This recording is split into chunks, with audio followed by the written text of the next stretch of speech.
On considère la fonction suivante. f de x égale moins 5 plus cosinus x sur x carré. Première question, quel est son domaine de définition? Deuxième question, montrer que cette fonction est paire. Troisième question, étudier ses limites aux bornes de son domaine d'existence.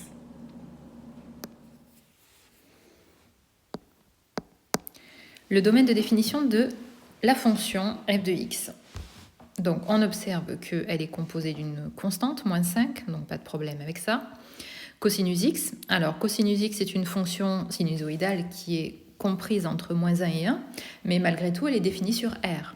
Elle n'a aucune abscisse de points ou aucun ensemble d'abscisses de points où ça pose problème. Par contre, sur x carré, là, on a un souci, donc on n'a pas le droit de diviser par 0, bien sûr, donc le dénominateur n'a pas le droit d'être nul. X carré ne doit pas être égal à 0, et donc x ne doit pas être égal à 0. On a une valeur interdite. Donc il va falloir l'éviter dans le domaine de définition de la fonction.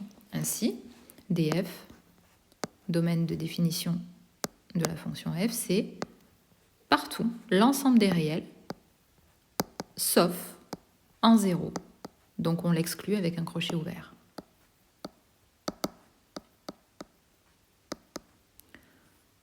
Voilà. Certains noteront aussi R étoile. Ça veut dire la même chose en abrégé. Moi, je préfère l'autre notation parce qu'au moins on voit toutes les limites, donc les 4 limites qui sont à étudier pour cette fonction.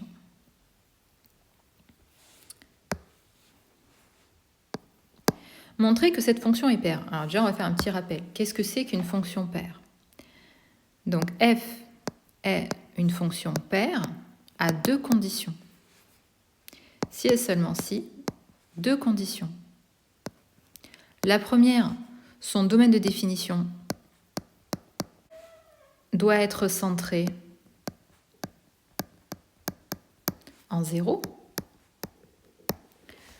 Alors son domaine de définition doit être centré en 0. Ça ne signifie pas que 0 doit appartenir à son domaine de définition. Ça signifie simplement que 0 est le milieu, le centre de son domaine de définition. Par exemple, si la fonction était définie sur moins 10, 10, pas de problème, 0 est bien au milieu. Sur moins 2,5 plus 2,5, pas de problème, 0 est bien au milieu.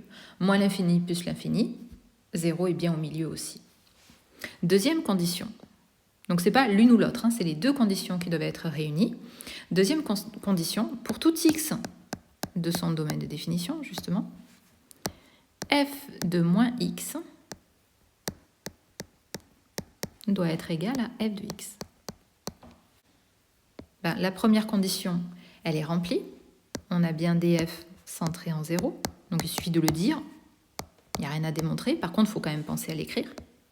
Et la deuxième condition, c'est que f de moins x soit égal à f de x. Donc comme toujours, quand on veut prouver une égalité ou une inégalité, on commence par ce qu'il y a à gauche. Donc ce qui est à gauche, c'est-à-dire à gauche de l'égalité à prouver. Donc ici, f de moins x égale. F de moins x égale à quoi? On reprend l'équation de la fonction et on remplace partout où il y a x par moins x.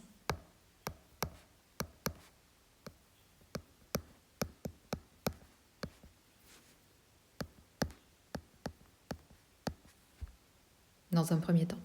Et ensuite, on va voir ce que ça donne.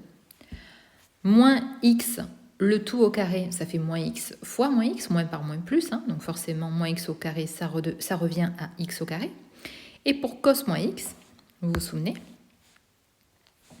donc on va l'écrire en bleu comme tous les rappels de cours. Cos moins x, pour tout x, est égal à cos de x.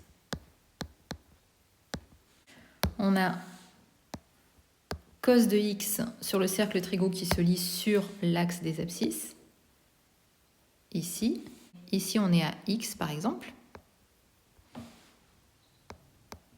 Le cosinus, vous vous rappelez, il se lie donc, on a dit, sur l'axe des abscisses. Projeté orthogonal de x sur l'axe des abscisses. Et moins x c'est quoi? Étant donné qu'on est comme ça dans le sens direct, moins x c'est dans l'autre sens. Donc c'est ici, on va dire. Moins x. Et le projeté orthogonal de moins x sur l'axe d'abscisse, c'est au même endroit en fait. C'est pour ça que le cos x est égal à cos moins x. Donc ça, c'est à retenir, à apprendre par cœur. Ainsi, f de moins x est égal à moins 5 plus cos x sur x carré. C'est bien égal à f de x. Troisième question. Étudier ses limites aux bornes de son domaine d'existence. Alors, du fait de la parité de f qu'on vient de démontrer en question 2, on peut se contenter d'étudier ses limites sur la moitié de son domaine de définition, tant qu'à faire sur la partie positive, sur 0 plus l'infini. D'abord, sa limite en 0.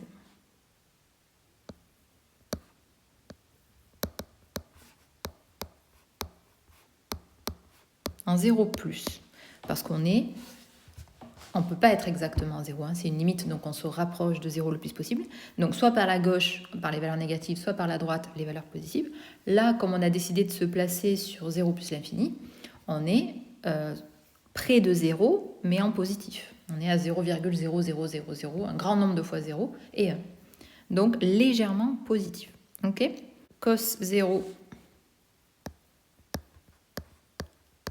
c'est 1. Ça aussi, c'est à connaître par cœur. Donc, je vais faire à nouveau vite fait le cercle parce que en trigo, tout se passe sur le cercle. Donc, on a dit que cos, c'était sur l'axe des abscisses, cos 0, c'est là. Si x vaut 0, on est à plat, on est ici. Et donc, ça vaut 1. On a dit ici, ça vaut 1, ici, ça vaut moins 1, et ici, ça vaut 0. Donc, cos 0 vaut 1.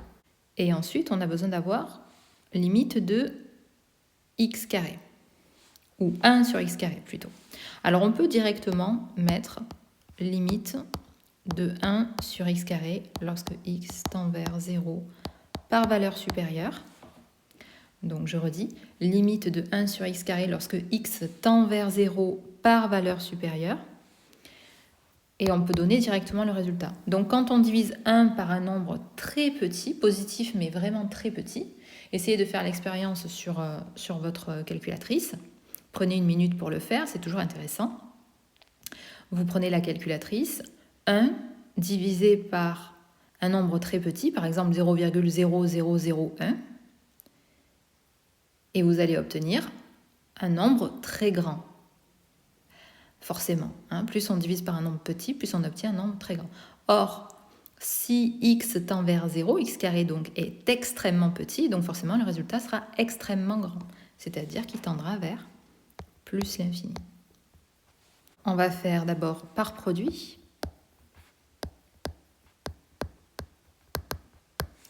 Limite lorsque x tend vers 0 par valeur positive.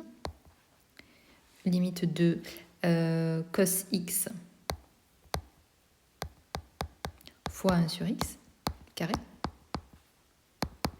Donc cos x, on a dit que c'était 1. En 0, il vaut 1. Et 1 sur x carré tend vers plus l'infini. Donc 1 fois plus l'infini, on est d'accord que ça fait plus l'infini.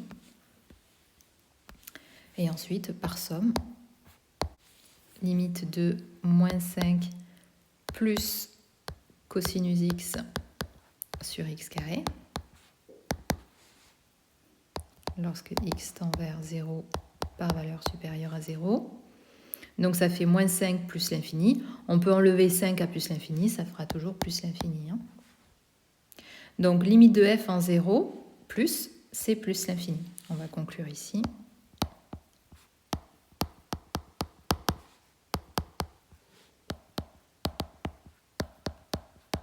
Donc il n'y avait pas de difficulté particulière pour cette limite, pas de fi, pas de forme déterminée.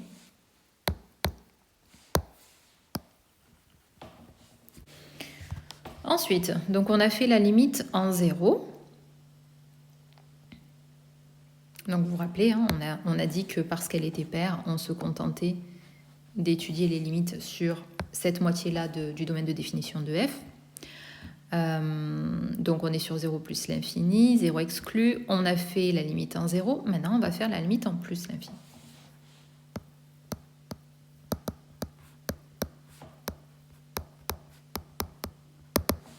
Alors, on va faire pareil que tout à l'heure, on va détailler. Donc, moins 5, ça tendra toujours à moins 5, hein, quel que soit l'endroit où on est. Moins 5, c'est une constante. Hein. Mais cos x, on est incapable de le dire. Elle change de valeur au voisinage de plus l'infini entre, vous vous rappelez, entre moins 1 et 1. Cosinus x est compris entre moins 1 et 1. Dans la fonction, on a cosinus x sur x carré. Donc, on va diviser par x carré. Alors, certains d'entre vous qui sont vigilants vont dire « Ouais, mais attention, danger, on divise par un nombre, on ne sait pas ce à quoi il est égal, ce nombre. Donc, et si on divise par 0, c'est interdit. » Et vous avez raison. À part que là, rappelez-vous, on est au voisinage de plus l'infini. Donc, on est très très loin de 0. Hein. Donc, x ne risque pas d'être égal à 0. Donc, si vous voulez, on va le mettre clairement. Pour passer de là à là, on va diviser par x carré. Et on va préciser avec x non nul au voisinage de plus l'infini. Puisqu'on est en train d'étudier la limite en plus l'infini. D'accord? On ne risque pas d'être égal à 0 là. Donc on peut y aller, on peut diviser par x carré qui va être non seulement un nombre positif, mais un nombre très très grand. Alors on divise à gauche, à droite et au milieu par x carré.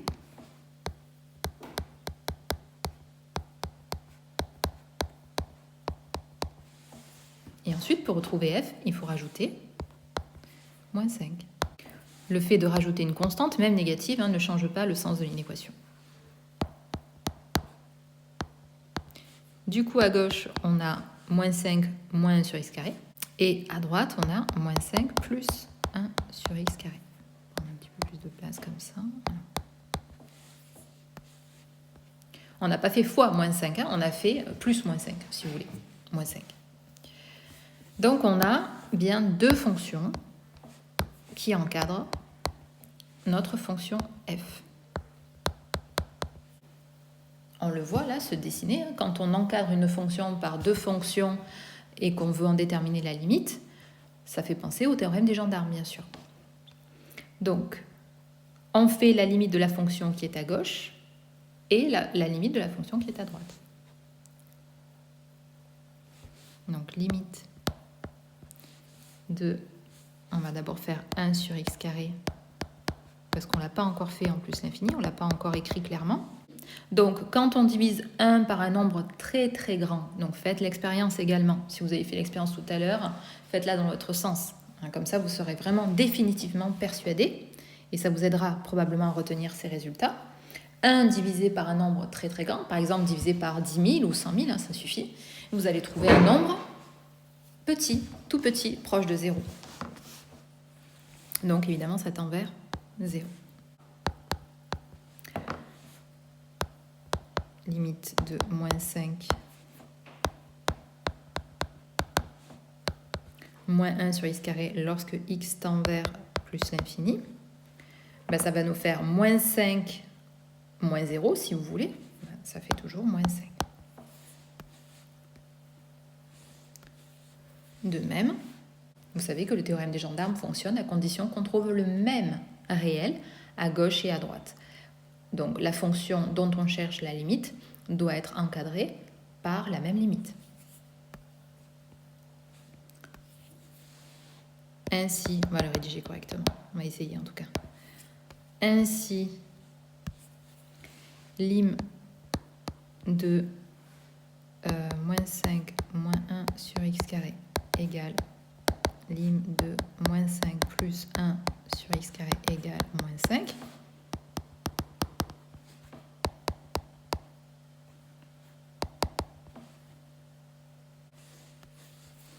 Donc,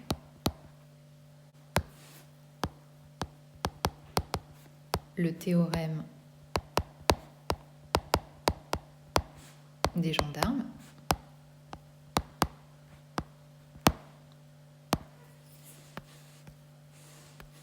La fonction qui est coincée entre les 2 moins 5, donc limite de f de x, au même endroit, donc au voisinage de plus l'infini, tend vers la même limite que les deux autres.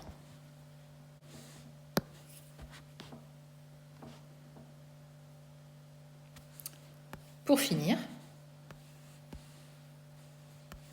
donc on a la limite en 0, qui est plus l'infini, on a la limite en plus l'infini, qui est moins 5, et maintenant on va conclure, parce qu'on nous a demandé les limites aux bornes de son domaine de def. Donc il y a aussi moins l'infini et 0 moins. Mais on va conclure. Du fait de la parité de f, on sait que sa représentation graphique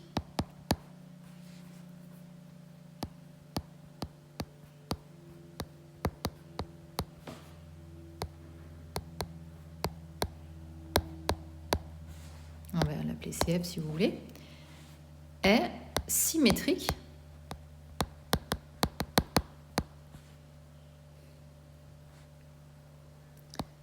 par rapport à l'axe des ordonnées.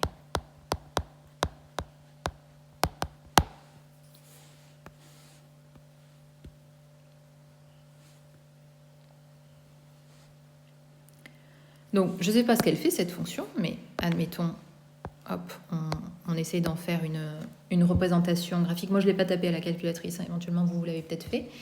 Mais admettons, on a dit qu'en 0, elle tendait vers plus l'infini, je crois. Je l'ai noté, je ne me rappelle plus déjà. Ouais, c'est ça, en plus l'infini, donc ok. Plus l'infini.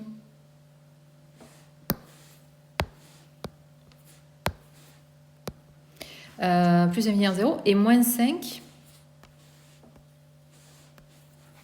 en plus l'infini. Donc moins 5, on va dire qu'on va être ici. D'accord ? Ça, c'est y égale moins 5. Donc, elle peut faire quelque chose. Elle peut, hein, je n'ai pas dit qu'elle faisait ça, hein, mais elle peut faire quelque chose comme ça. Voilà. Donc, elle est proche de l'axe des ordonnées au départ, hein, plus l'infini, puis on va dire qu'elle décroît jusqu'à la droite d'équation y égale moins 5, sans la toucher, mais en s'en rapprochant indéfiniment. Et comme elle est symétrique par rapport à l'axe des ordonnées, bah forcément, de l'autre côté, elle fait la même chose. Donc, par symétrie, de l'autre côté, elle fait ça, hein, obligatoirement. Donc, si elle fait ça, ben, on peut lire ses limites. D'où lim de f de x lorsque x tend vers moins l'infini. Donc, tout à gauche, ici. Ben, ça tend vers moins 5. Et limite de f de x lorsque x tend vers 0, mais par valeur inférieure à 0, hein, par valeur négative, ça tend vers plus l'infini. Donc là, on est en train de parler, non, ici, on parlait de celle-ci. Et ici, c'est ici. On se rapproche de plus l'infini. Voilà. Pas besoin de recommencer toute la rédaction sur les limites. Par parité, ça nous évite de faire l'autre moitié. Juste une petite phrase pour dire que c'est par rapport à ça, par rapport au fait qu'elle est paire, qu'on peut se permettre de ne pas étudier les deux autres limites, hein, et en déduire ce qu'elles valent. Donc, moins 5 en moins l'infini et plus l'infini en 0 moins. En 0 par valeur inférieure à 0. L'exercice est terminé. On peut aussi remarquer, et on aurait pu avoir comme question supplémentaire, en déduire la présence d'asymptotes. Hein, ça, il faut vraiment avoir le réflexe en terminale spécialité maths. Il faut vraiment avoir le réflexe. Donc ici, on a des asymptotes. Hein, on a deux asymptotes. On a donc ici déjà, voilà, Donc lors de notre première limite, ici, en 0, par valeur supérieure à 0, ça tendait vers plus l'infini. Donc là déjà, il y a une première asymptote qui est x égale à 0. Donc asymptote verticale x égale à 0. Accessoirement, c'est l'axe des ordonnées.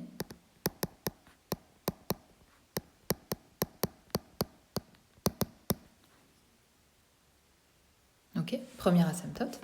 Et deuxième asymptote, on le voit ici. Donc, en plus l'infini, on a une limite réelle. Donc, il y a asymptote quand il y a un réel et l'infini, quelque part dans une limite. C'est-à-dire, ici, on avait le réel et l'infini. Et ici, on a le réel et l'infini.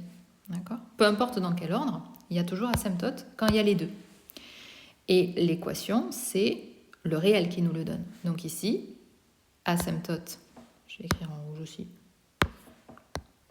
Donc ça, c'est question supplémentaire. Asymptote, cette fois-ci horizontale.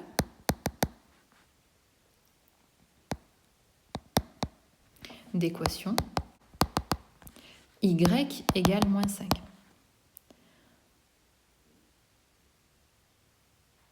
Voilà. Quand le réel est là, c'est y égale. Quand le réel est là, c'est x égale, comme on a eu ici. Vous voyez, le réel, c'était 0, il était là, donc c'est x égale. C'est le réel qui donne l'équation. Et après, donc on en déduit si c'est vertical ou horizontal. Donc là, ici, x égale à 0, ben, c'est l'axe des ordonnées, donc c'est vertical. Et ici, y égale moins 5, c'est la droite que j'ai tracée en bleu ici. On voit bien qu'elle est asymptote, on voit bien que la fonction s'écrase sur cette droite bleue, là, d'équation y égale à moins 5, sans jamais vraiment la toucher. Voilà.